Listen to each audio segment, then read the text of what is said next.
Halo anak-anak, di video kali ini kita akan belajar di materi virtual meeting hari Selasa.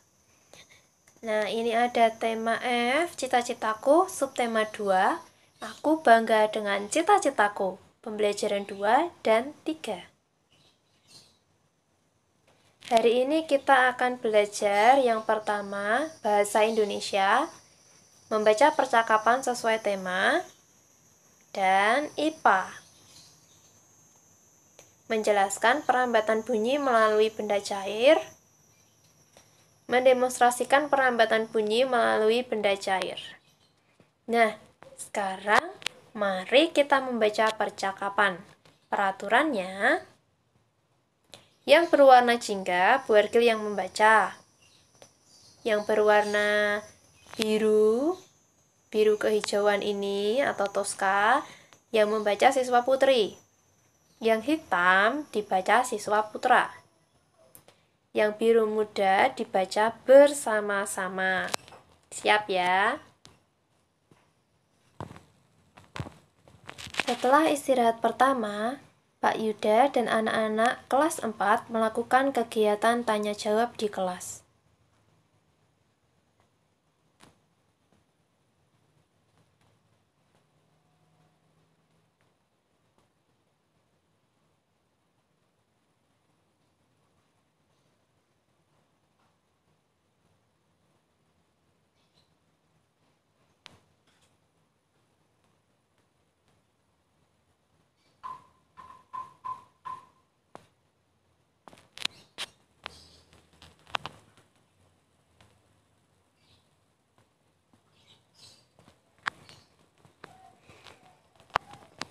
Saat pulang sekolah bersama, Melati dan Monik bercakap-cakap.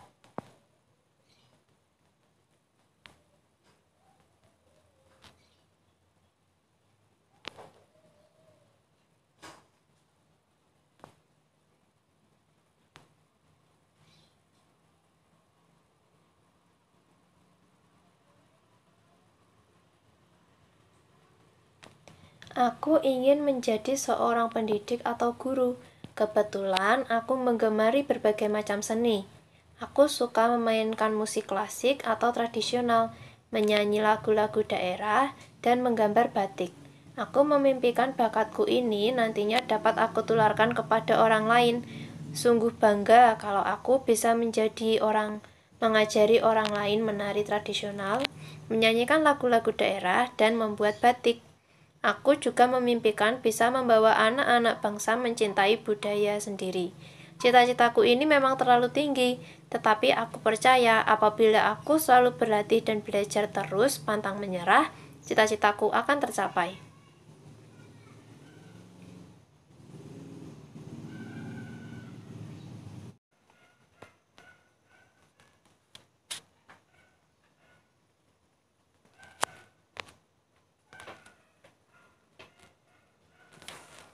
Nah, anak-anak, tadi siapa yang sudah melakukan percakapan? Siapa tokoh yang melakukan percakapan tadi? Ya, ada Melati, Pak Yuda, dan Monik ya. Nah, apa itu percakapan?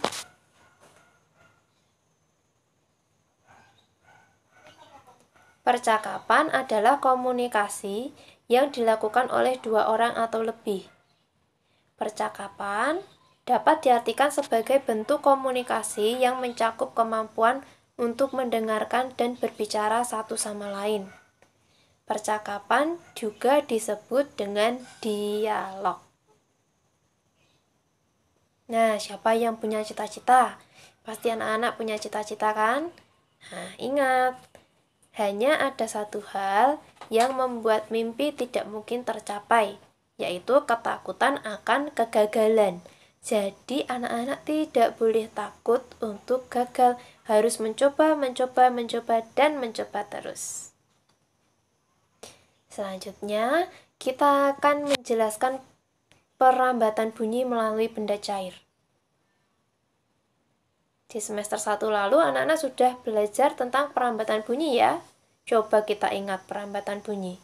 Nah, sebelum perambatan bunyi, coba anak-anak tepuk Kanisius dulu. tepuk Kanisius.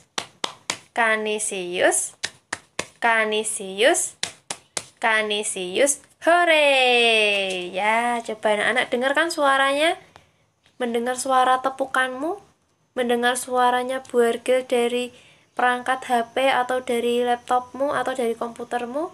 Padahal telinga anak-anak tidak didekatkan. Nah, kenapa? Apakah kalian mendengarkan tepuk teman kalian?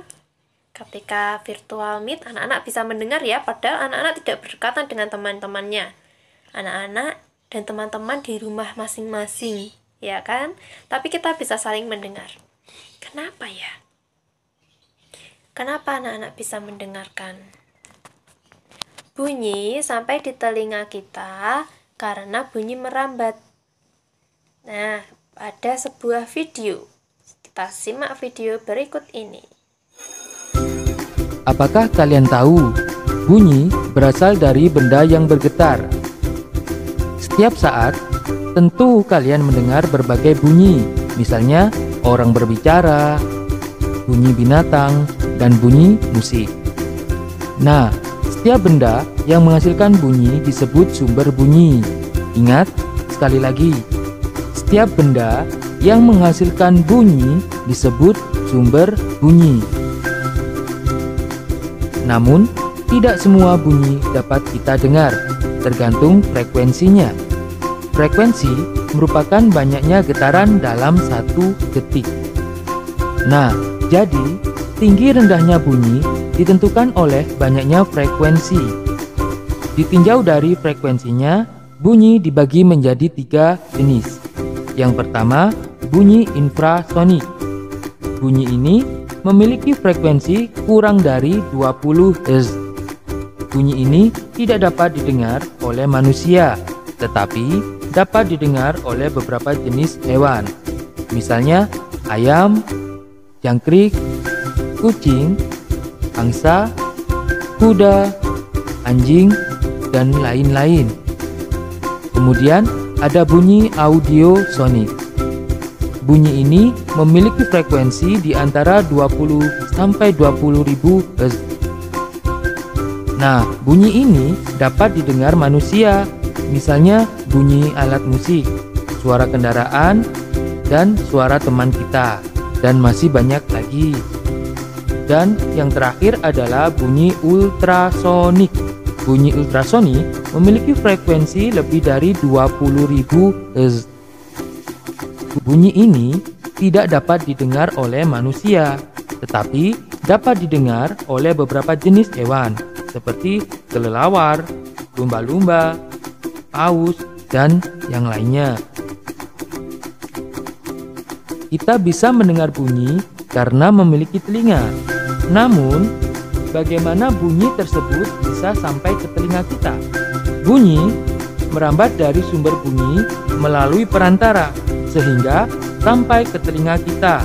Bunyi dapat merambat melalui benda padat, cair, dan gas atau udara. Berikut contoh percobaan yang bisa kita lakukan untuk membuktikannya. Bunyi merambat melalui benda padat. Contohnya, kita buat telepon mainan dari 2 gelas plastik atau kaleng yang disambung dengan benang.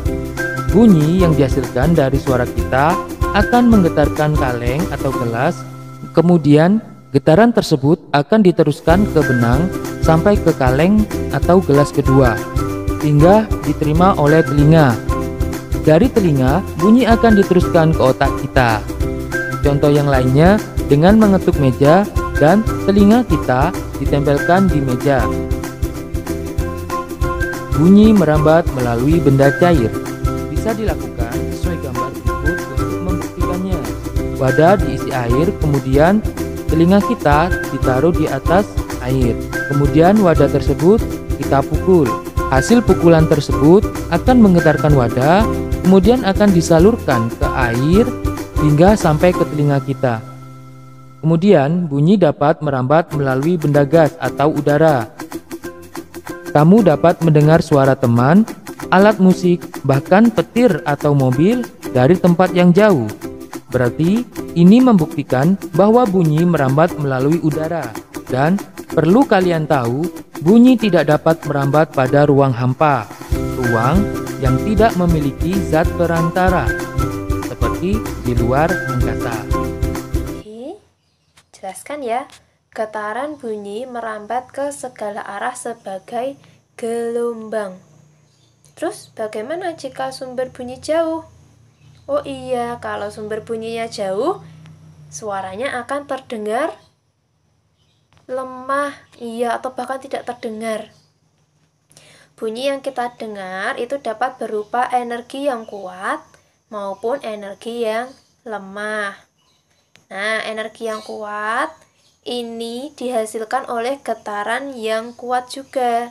Sedangkan energi yang lemah itu dihasilkan oleh getaran yang lemah.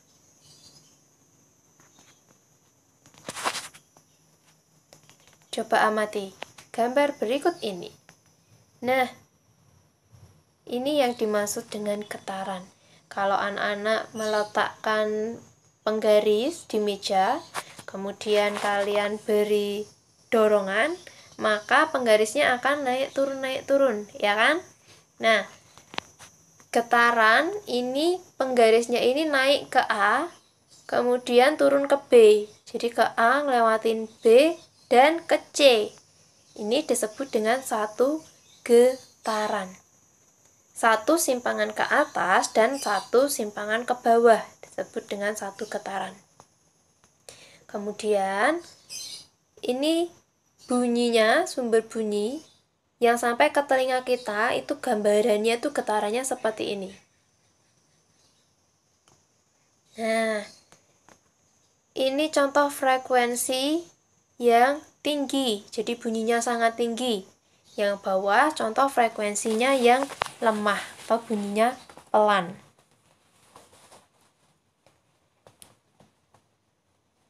Getaran yang beraturan seperti gambar yang di atas itu disebut dengan nada. Sedangkan gambar yang di bawah itu getarannya tidak beraturan itu disebut dengan desah. Ya. Lanjut. Yuk, tadi dari video tadi.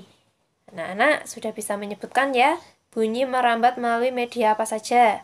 Ada padat, cair, pintar, dan gas. Sekarang aku tahu. Getaran bunyi merambat segala arah sebagai gelombang. Bunyi yang didengar dapat berupa energi yang kuat dan lemah. Bunyi yang kuat ditimbulkan oleh getaran yang kuat. Sedangkan bunyi yang lemah ditimbulkan oleh getaran yang lemah. Kuat lemah bunyi ditentukan oleh simpangan getaran. Satu kali simpangan ke atas dan satu simpangan ke bawah disebut dengan satu getaran. Banyak getaran dalam satu detik disebut ya frekuensi. Bunyi yang frekuensinya teratur disebut pintar, nada. Bunyi yang frekuensinya tidak teratur disebut dengan desah. Bunyi dapat merambat melalui benda padat, cair, dan gas. Oke, ayo berlatih. Anak-anak, silakan kalian menjodohkan pernyataan yang ada di lajur kiri dengan jawaban yang ada di lajur kanan. Tuliskan soalnya, kemudian kalian tinggal menjodohkan. Kerjakan di buku belajar di rumah. Jangan lupa ditulis tanggal, judul, dan ini tugas IPA. Terima kasih sudah belajar dengan baik. Kerjakan tugas sebaik mungkin.